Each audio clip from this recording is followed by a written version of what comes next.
And with that, we'll turn back, though, to the state angle, the state legislature, and we're very honored to have Delegate David Moon with us, as well as Delegate Will Smith.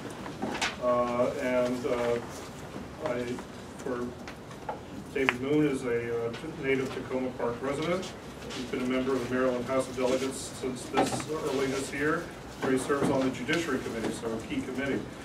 Perhaps best known before becoming delegate for the path-breaking Maryland Juice Politics blog. Among the various positions he's held, he's worked as campaign director for Senator Jamie Raskin, County Council member Nancy Navarro. He's been a chief operating officer for the voting system advocacy group FairVote and program director for the internet advocacy group Demand Progress. David Moon.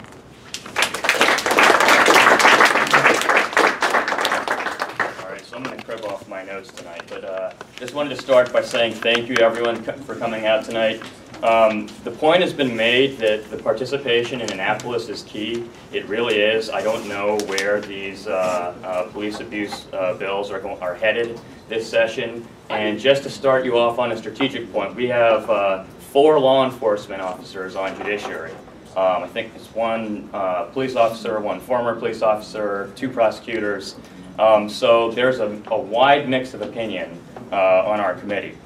But let me just start off with that by saying, look, I have to make the obligatory point: not all police are bad.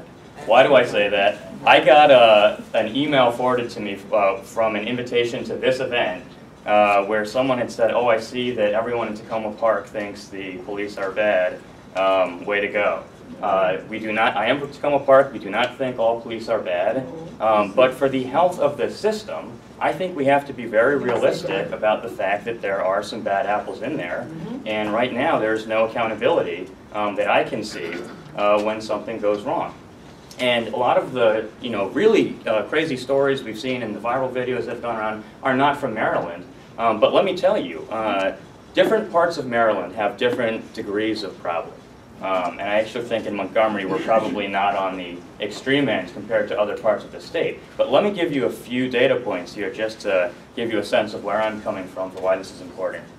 In Baltimore City, we just discovered that in the last 3 years the city's paid out over $6 million in lawsuits to settle out police brutality claims, the details of which many people do not know.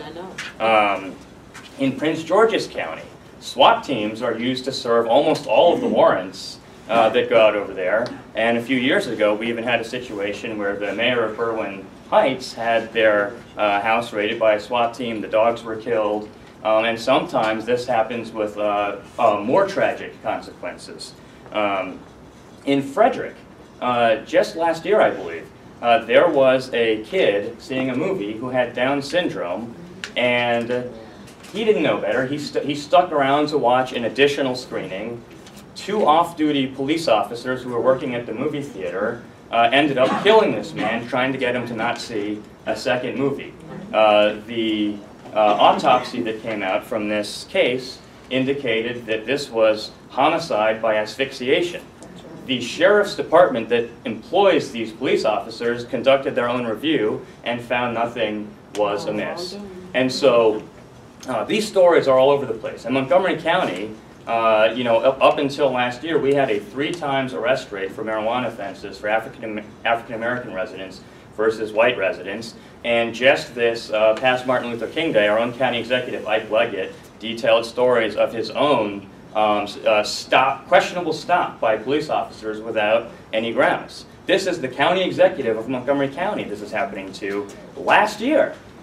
So I would contend to you that the idea there is not a problem is completely false, and something must be done. There has to be accountability. There has to be justice. So with that, there are a number of things going on in Annapolis this session, and I'll just go through a few of them. We've heard about the Law Enforcement Officers' Bill of Rights. We need civilian review of these misconduct cases. We will be working very hard to try and make that move. We have to understand that we'll be going up against the police union. They're very powerful in the state. I don't think I'm making any friends signing my name onto all this legislation, but that's why we're here. I'm on a few bills that would require greater disclosure of incidences of abuse and allegations of abuse that happened. Some of these get locked away when you sign a settlement, a lawsuit settlement, under terms that say you can't disclose what happened. And sometimes these matters are classified as confidential personnel matters that cannot be released for public review. So there is no sunlight on what allegations there are already. There are multiple body camera bills out there. I think I put my name on 3 of them. People have different feelings about them. I suspect this is going to be a multi-year conversation, and so I would just like to get this conversation started. Some of the bills require use of body cameras, some of them allow use of body cameras, some of them set parameters for how cameras can be used if they're used, so they're all over the place, but this conversation is getting started. And of course we'll have to find money for this. There is legislation in to regulate SWAT team usage and try and decrease the incident so that we are not having guns drawn, police showing up for every warrant that they're serving, which, as you know, is going to lead to unnecessary shootings. We have, just this week, Will and I both supported legislation in the Judiciary Committee that would stop the police from seizing assets without any recourse. This happens fairly regularly, and if the police come and seize their assets and say, well, we think this money is somehow related to crime, the burden of proof is on you to prove that these assets are not involved in the crime. You gotta hire a lawyer, go deal with all that. You know, sometimes if it was the cops took $500, I mean, you really are without recourse. So we got that bill out of committee. I have high hopes that it is going to pass. And I would be remiss if I did not state my belief that this entire conversation of what we're talking about today cannot be disconnected from the failed war on drugs. The war on drugs, in my opinion, despite its failures as public health policy, has created the justification to have nonstop law enforcement presence in communities of color, and it's created the spiral that has led to all of this.